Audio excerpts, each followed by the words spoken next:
প্রিয় ভিউয়ার্স, আমি জুটন দাস আছি আপনাদের সাথে। স্মার্ট ইজি লাইফের পক্ষ থেকে আপনাদেরকে আন্তরিক অভিনন্দন ও শুভেচ্ছা। আমি এখন কথা বলছি দলিল, অর্থাৎ অডিশনে মূলে যে দলিলগুলো হয় সেক্ষেত্রে কিছু জটিলতা থেকে যায় বা ফ্যামিলিগত কিছু সমস্যা হয়। তো দলিল বলতে আমি যে জায়গাটা দলিলটা নিয়ে ওয়ারিশান সম্পত্তি অনেক সময় দেখা যাচ্ছে আমাদের যারা মা বাবা থাকেন তারা ওয়ারিশানদের মাঝে অনেক সময় এক একজনকে একটু পছন্দের তালিকায় থাকলে তাদেরকে দলিল করে দিয়ে দেয়, অথবা ভাই বোন সবাই মিলে যে বাবা দিয়ে দেয় বা মা যে সম্পত্তি বা একজনকে লিখে দিয়ে দেয়, বা অনেকে বুঝতে পারে না যে আসলে ওই সম্পত্তিটা লিখে দিলে আপনাদের পরবর্তীতে কোনো প্রবলেম হবে কি না।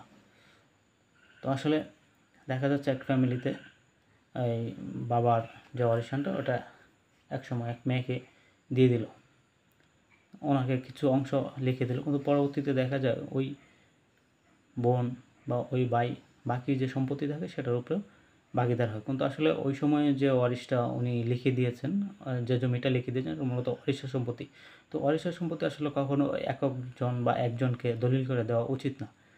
যদিও অনেকে সবার সম্মতিক্রমে যদি দিতে চায় সেটা সবার সম্মতিক্রমে দিতে পারে, কিন্তু এই সমস্যাটা যে অনেক সময় যে তার জমি বা তার জন্য বিক্রি করে তাকে টাকা দেওয়া, এটা পরবর্তীতে এসে এই ফ্যামিলিতে একটা প্রবলেম সৃষ্টি করে।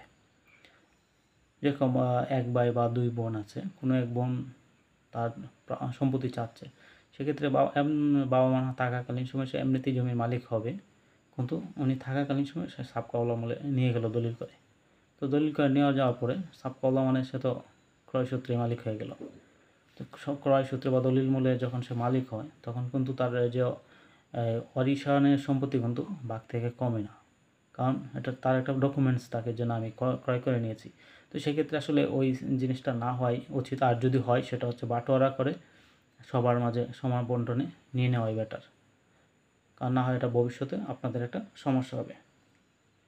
বাটোয়ারা দলিলে কিছু সুবিধা যেরকম হচ্ছে আপনাদের পরবর্তীতে কোনো সমস্যা হবে না, বা নিজেদের মধ্যে কোনো মনোমালিন্য এরকম কোনো সমস্যা হবে না, কারণ বাটোয়ারা দলিল করে সবচেয়ে খারিজ করতে সবচেয়ে সুবিধা, এবং পরবর্তীতে খারিজ করে আপনার খাজনা প্রদান করতে পারবেন ইজিলি। এতে কোনো ধরনের বাধা বিপত্তি থাকবে না বা একজন আরেকজনকে আপত্তি দিতে পারবে না। বিশেষ করে হচ্ছে ওয়ারিশানদের মধ্যে যে যখন দলিল করে দেওয়া হয় সেটা নিয়েই সবচেয়ে বেশি ঝামেলা, যে ভাইকে বেশি দিয়েছে বা বোনকে আগে দিয়ে দিয়েছে, কিন্তু বোন সেই ওয়ারিশান জায়গাটা থেকে সে আসলে পিছপা হতে চায় না বা মানতে চায় না। পরবর্তীতে দেখা যায় ফ্যামিলিতে মলমালিন্য একটা শুরু হয় এবং একজন আরেকজনকে মানে অন্য চোখে দেখে।